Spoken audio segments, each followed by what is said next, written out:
There is something that happens in the brain of a person over 55 every time they forget a word, and it's not what you've been told. It isn't old age. It isn't fate. It is an alarm signal that your body has been trying to send you for weeks, which you, with the best of intentions, have been ignoring. If you stay until the end of this video, you will discover why pressing the point between your eyebrows for 30 seconds has a measurable effect on the activity of the hippocampus, the most vulnerable and extraordinary area of your brain. And if you leave now, without hearing this, that signal will continue to fade in silence day after day without anyone warning you. Well, let's start with what truly matters. Imagine a woman, let's call her Louisa. She is 62 years old, with a life built with patience and love, 3 children, a house full of photographs, and the kind of memory that was always her pride. She was the one who remembered birthdays without a calendar, the one who could tell you what color coat you wore the day you met, the one who kept every family anecdote in a precise place in her mind, as if they were jewels in a locked chest. One Tuesday morning, Louisa walks into the kitchen. She knows perfectly well why she went in, or at least she thinks she does, but when she reaches the center of the room, something is erased. It's not that she can't remember the right word, it's that the entire intention has vanished. She stands there with the smell of freshly brewed coffee floating in the air. The morning light falls on the ceramic floor, cold under her bare feet, and a strange sensation she cannot name. A sort of lukewarm fog. It is not pain, it is worse than pain, it is absence. She goes back to the living room. Then she remembers it. She was going to get her keys, and she smiles. She tells herself it's nothing. That happens to everyone, that she's just tired. Well, look, that moment, that exact instant when Louisa smiles and brushes it off is the most dangerous moment in this whole story. Are you following me? Pay close attention to this, because what just happened isn't just about forgetfulness. It has to do with something neuroscience has been documenting for decades and that very few people understand clearly enough to act in time.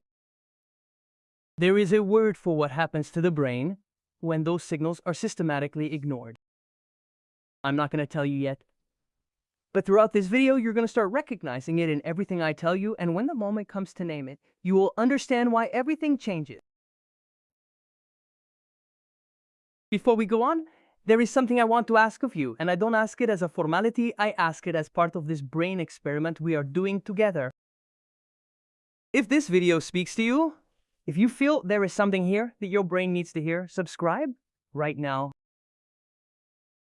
Not because it's a symbolic gesture, but because the brain learns better when it makes active decisions, when it chooses to be present consciously. Each time you decide to stay, each time you comment, each time you participate, you are literally exercising circuits of attention and agency, which are the first to weaken when cognitive decline begins to advance. So write in the comments, do you have someone in your life who is going through what Louisa is going through, or is it you who is living it? Tell us. That is also neuroplasticity in action. Right, let's continue. The adult human brain weighs approximately 1,400 grams. It fits in your 2 hands together, and yet it is the most complex object known in the observable universe. This is not a metaphor, it is literal neuroanatomy. In that 1.4 kilos, there are about 86 billion neurons, and each one of them can connect with up to 10,000 different neurons. If you tried to count the synaptic connections of a single human brain at a rate of 1 per second, it would take you more than 3 million years. You see it? We aren't talking about an organ that ages the way a knee or a kidney ages. We are talking about something radically different. And yet there is something we do with that prodigy every day that is almost a form of abuse. We subject it to routine. We lock it in the same old thoughts. We give it the same old stimuli. We ask it to function with the same old habits. And the brain, which is an organ of extraordinary elegance, responds to that in a very precise way. It starts to prune what it doesn't use.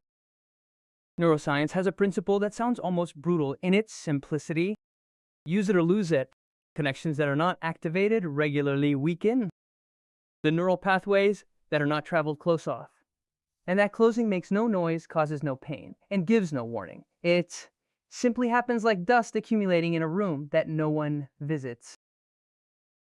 Well then, now I want you to think of someone, not Louisa this time, but someone real, someone you love. It could be your mother, your father, an older sibling, or a lifelong friend. Someone who at some point started repeating the same stories without realizing it. Someone who stopped remembering their grandchildren's names as easily as they once did. Someone who suddenly seemed a bit further away, even while sitting right in front of you. You have that person in mind because what I am about to tell you directly concerns them and you as well. Cognitive decline doesn't happen all at once. It's not an accident. It is a slow, silent process built over years from seemingly innocent decisions. Sleeping less than 6 hours chronically, living in a state of sustained stress without tools to manage it. Stopping the learning of new things, stopping engaging in meaningful relationships. Each of those decisions, multiplied by days, months, and years, reduces what neuroscientists call cognitive reserve. Cognitive reserve is, in practical terms, the difference between a brain that can compensate for damage and keep functioning and one that cannot. It is the neuronal cushion that protects identity, lucidity, the ability to recognize one's children, to remember one's own name, to be present in one's own life. And here is what I want you to feel with absolute clarity, not to scare you for the sake of it, but because neuroscience says that well-directed biological fear activates the same motivation circuits it activates hope. So listen to me carefully. If you are currently between 55 and 70 years old and have been ignoring those small signs for a long time, those words that slip away, that mental fog on Tuesday afternoons, that feeling that your mind is no longer as sharp as it once was, and you decide to do nothing about it, neuronal atrophy will progress. It is not a threat, it is biology.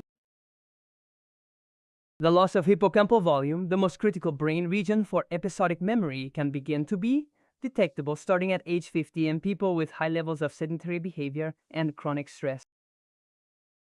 And that loss, if not countered with active intervention, does not stop on its own. What does that mean in real terms? It means there are people who, at 75, need someone to remind them if they have already eaten. It means there are people who look at their children and take an extra second to recognize them. That extra second that the child sees, that the child keeps, that the child takes home that night in silence with a weight in their chest they don't know how to name. Cognitive decline is not just suffered by the person experiencing it. It is suffered by everyone around them. It is suffered by the partner who starts acting as a caregiver without having chosen that role. It is suffered by the children who learn to say goodbye to someone who is still alive. It is suffered by the grandchildren who grow up without ever knowing the most lucid version of their grandparents. That is what is at stake, isn't it? The memory of a name, the entire presence of a person. And yet, and this is where neuroscience becomes almost poetic, the brain has a capacity that for decades was denied by official science and which today is backed by thousands of studies with functional MRI, electroencephalograms, and biological markers of extraordinary precision. The adult brain, even the brain of a 60, 70, or 80-year-old, can generate new neurons in the hippocampus, can strengthen existing connections, can build alternative routes when the main ones are damaged, and can, in short, change. That capacity has a name you already know, neuroplasticity, but what you perhaps don't know is that neuroplasticity is not a passive process. It doesn't happen just because. It doesn't happen just because time passes. It happens when the brain is given the right stimuli at the right time with the right attitude. And one of those stimuli, one that is surprising for its simplicity and accessibility, is the one that gives this video its title. Imagine for a moment that you have your index and middle fingers resting gently on the area between your eyebrows.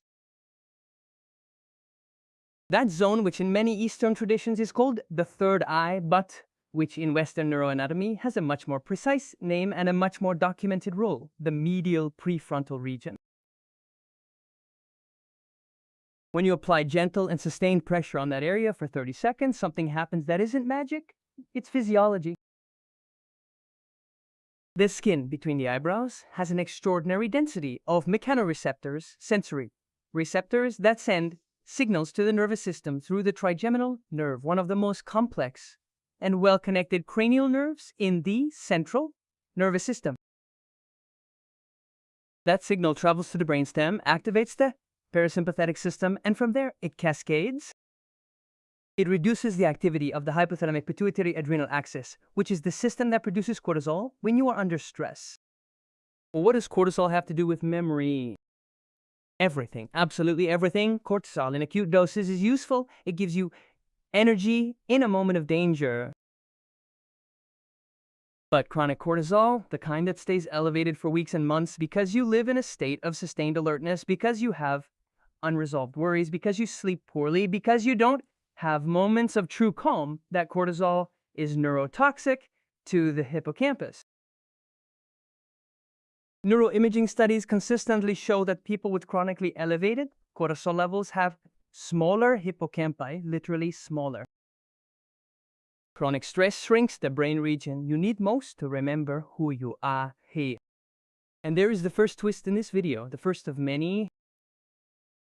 What seems like a minor gesture, pressing your brow, closing your eyes, breathing slowly for 30 seconds is not a wellness trick. It is an intervention on the autonomic nervous system that, practiced regularly, helps reduce cortisol levels and thus protects the hippocampus from the damage that silent stress inflicts upon it every day. Does that make sense?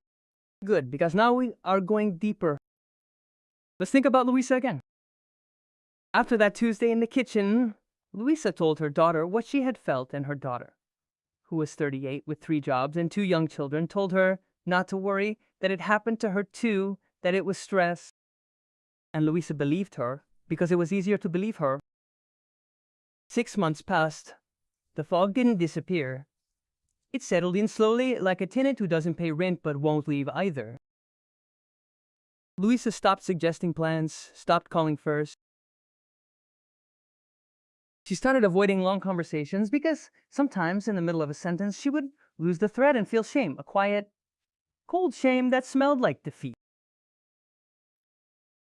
Her daughter watched it first, with concern, then with pain, then with that exhausting mix of love and fear that has no name in any language, but that anyone who has cared for someone with cognitive decline recognizes in the body as a weight on the shoulders that never quite lets go.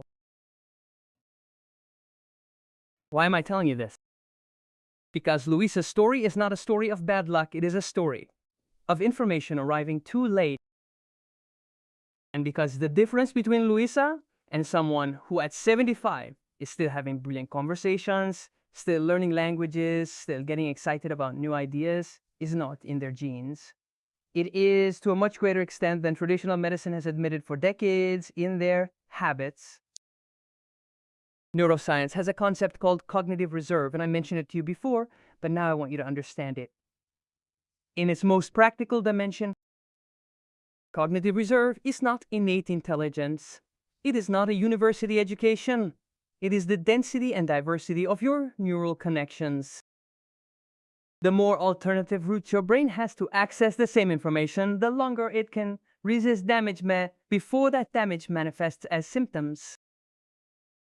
A person with high cognitive reserve can have amyloid plaques, the characteristic Alzheimer's deposits in the brain, and yet function cognitively normally for years because they have enough alternative routes. How is that reserve built? By learning new things, moving, sleeping well, managing stress, connecting deeply, and doing specific exercises that activate the hippocampus and prefrontal lobes in ways daily routines never do. And now let's get down to specifics. First, let's return to the space between the eyebrows, because that simple gesture has an expanded version that multiplies its effect on the nervous system, which I will teach you now.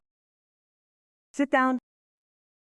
You don't need a perfect meditation posture, but you do need one that tells your brain you aren't in survival mode.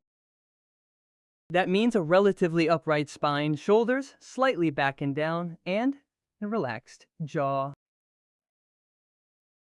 Pay close attention to your jaw because it's one of the places where chronic stress builds up most persistently, and jaw tension activates the trigeminal nerve in the opposite way we want.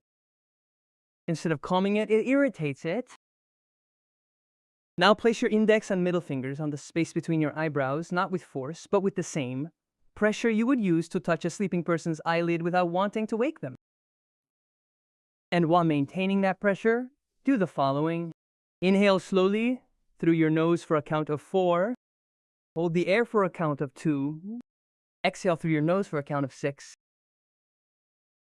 This 4-to-6 ratio is not arbitrary. It activates the vagus nerve, which is the main communication cable between the brain and the rest of the body, and has a direct influence on the immune system, the digestive system, and, very importantly, the amygdala, the region that processes fear, and when overactive due to chronic stress, literally hijacks the hippocampus resources. 30 seconds of this practice, a minute if you can, at least twice a day, once in the morning, before the day starts pulling at you, and once in the evening before the accumulated fatigue turns into that fog Louisa knew so well. Why does this work? Because the brain does not distinguish between a real threat and an imagined one. It reacts to the content of your thoughts as if it were reality. When you worry about something that hasn't happened yet, your cortisol rises just as if the danger were right in front of you. But the brain also doesn't distinguish between real calm and calm induced by the body. When you give it physical signals of safety, when your breathing slows, when your posture opens up, when the mechanoreceptors in your brow send gentle pressure signals to the nervous system, the brain interprets them as real information and responds accordingly. The body does not lie to the brain, and what might seem like a limitation is actually the greatest resource you have. Now, here is something I want you to listen to very carefully because it is the point in the video where most people make the mistake of assuming they already know it. The hippocampus doesn't work alone, it works in a network. And the quality of that network depends on factors that most people between 50 and 70 years old never associate with memory. The first of these is movement. Not necessarily intense exercise, although moderate aerobic exercise is probably the most powerful intervention that exists to generate hippocampal neurogenesis. It is movement in general. Walking, climbing stairs, dancing, making new hand gestures, because every time the body moves in space in a way that is not completely automatic, the brain has to update itself. It has to generate a new map. And generating that map activates the hippocampus. There is a study from the University of Illinois that followed people over 60 years old for a year. One group did 40 minutes of aerobic walking 3 times a week. The other group did stretching. At the end of the year, the group that walked had a hippocampus that had grown in volume by 2%. The group that only did stretching had lost hippocampal volume. What is it that happens naturally? Over time, if there is no intervention, 2% might sound small. But in terms of cognitive reserve, it is huge. It is the difference between a brain that regresses and a brain that advances. Pay close attention to this data, because it is one of the most important things you will hear today. The brain can grow. It is not a metaphor, it is volumetry measured by magnetic resonance imaging. The brain can grow at 60 years old if it is given the right stimuli. The second factor is sleep. During deep sleep, the brain activates a system called the glymphatic system, which is basically the neuronal cleaning system. While you sleep, glial cells shrink, the spaces between them widen, and cerebrospinal fluid flows more freely, washing away the metabolic waste that has accumulated during the day. Among that waste is the beta-amyloid protein, which is one of the main markers of Alzheimer's. In other words, sleeping poorly is not just a problem of tiredness. Sleeping poorly on a chronic basis means accumulating toxic waste in the brain every night. And that waste if not removed regularly, begins to interfere with synaptic transmission, memory consolidation, and mental clarity. And if you want to go beyond what fits in a video, I have something designed exactly for that. I have gathered the most solid principles of applied neuroscience in 3 digital books: Neurohabits, Mental Code, and Architecture. Together, they form a complete system to train the brain through habits, thinking, and mental structure. The complete pack is available for only $20 at the link in the description. It is the expanded, practical, and deep version of everything we are building together here. But let's continue, because the second factor that fuels that brain growth is one that most people completely underestimate: sleep. How much sleep is enough? Between 7 and 9 hours for most adults over 50, but it's not just about quantity, also quantity, also quality. The slow wave sleep phase, which is the most restorative for the hippocampus, tends to decrease with age. And there are very specific habits that protect it. Maintaining a regular sleep schedule, avoiding screens in the hour before bed, keeping the room cool between 16 and 18 degrees, and doing the breathing exercise with pressure on the forehead that we just practiced as a transition ritual towards sleep. The third factor, and this is the one I am most passionate about from neuroscience, is cognitive novelty. The brain has a biological need for novelty. When it encounters something new, something it cannot process automatically, dopamine is activated. The hippocampus begins to build new contextual information, and the prefrontal lobes work harder. All that is neuronal exercise, all that is cognate reserve under construction. And here is the most elegant trap we set for our own brain. We think we are stimulating it when in reality, we are lulling it to sleep. Watching the same shows, talking to the same people about the same topics, and following the exact same routine every day is not cognitive security, it is mental sedentarism. And mental sedentarism produces exactly the same effects as physical sedentarism. Atrophy, which is real cognitive novelty.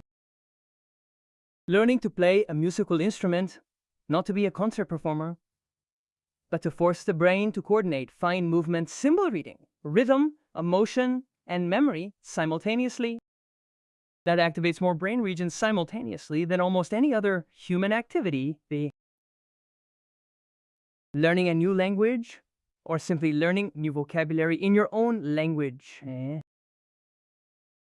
Studies on bilingual people show that using 2 or more languages throughout life delays the onset of Alzheimer's symptoms by an average of 4 years. 4 years of additional lucidity. 4 years of recognizing your grandchildren. 4 years of being present in your own story. Changing the hand you use to perform daily tasks. Brushing your teeth with your non-dominant hand. Writing your name backward. Folding laundry with your eyes closed. These almost healthy-sounding activities produce an activation in the adult brain of regions that are normally at rest during those automated tasks. And that activation, repeated regularly, builds new connections. There is a specific memory exercise I want to show you that combines 3 of the most solid principles of cognitive neuroscience: spatial visualization, motional encoding, and active retrieval. It is called the Memory Palace method, and it has over 2,000 years of history. But what you perhaps didn't know is that modern neuroimaging studies have shown that those who practice this technique show structural changes in the hippocampus and the entorhinal cortex, which is the gateway for information into the hippocampus, in a matter of weeks. It works like this. Think of a place you know perfectly: your childhood home, the route you took to work, the park where you spent your afternoon. Visualize it in as much detail as possible. The smell, the temperature of the air, the texture of the ground under your feet. Now, in that mental space, place the information you want to remember, but not abstractly in a sensory, exaggerated, emotional way.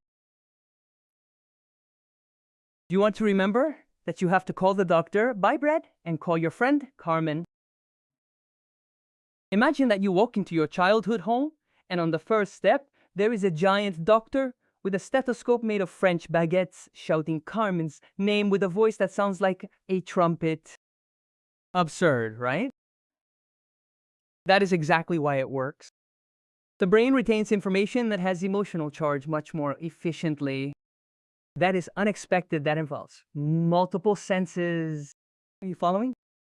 Good, because now comes something that changes the framework of everything before it. We have talked about stress. We have talked about sleep, movement, novelty, breathing. And all those elements are real. They are important. They are backed by evidence, but there is something that unites them all. There is something that is underneath them all, like the ground upon which everything else is built. And that thing has been waiting for several minutes in this video to be named. It is attention. Not attention as a moral virtue, not attention as the capacity to focus on work, but attention as a biological act, as the fundamental mechanism through which the brain decides which information deserves to be consolidated into long-term memory and which information can be discarded. The hippocampus does not record everything you experience. It records what you attend to, and only that. When Luisa entered the kitchen thinking about her shopping list, the pending call to her son, the back pain she had been ignoring for weeks, or the argument with her husband the week before, her brain was so fragmented across so many simultaneous focuses of attention that no present experience had enough presence to be consolidated correctly. It is not that her memory failed, it is that her attention never settled long enough for there to be anything to remember. The deterioration of sustained attention is one of the first symptoms of non-pathological cognitive aging, and is also one of the most reversible. Because attention, like any brain function, responds to training. And how do we train attention? This is where the gesture of the brow, the one we practiced at the beginning, takes on a completely new dimension. The medial prefrontal region, just below where you placed your fingers, is the seat of what neuroscientists call the default mode network. That network is what activates when you are not doing anything specific, when you let your mind wander, when you get lost in thoughts about the past or the future. It is a tremendously active and resource-consuming network, and in people with a tendency toward anxiety, mental rumination, or chronic worry, that network is almost permanently overactivated. When you activate the trigeminal nerve with gentle pressure on your brow and simultaneously lengthen your exhale, you are literally interrupting the activity of that network. You are returning the brain to the present moment. You are creating the biological conditions for attention to settle, for what is happening now to be recorded, for memory to function. It is not a trick, it is neurophysiology. And there is another element I want to add to this practice because it multiplies its effect notably, and that is posture. Posture is not just an aesthetic issue. It is information the brain receives from the body about its internal state.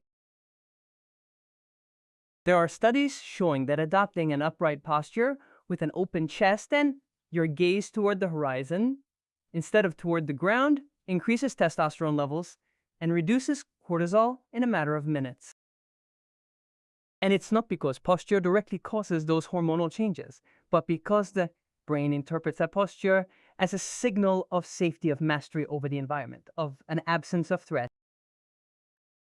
And in response, it adjusts its chemistry. So when you do the brow exercise, do it upright with your chest open, with the feeling that you occupy space in the world because you have every right to do so.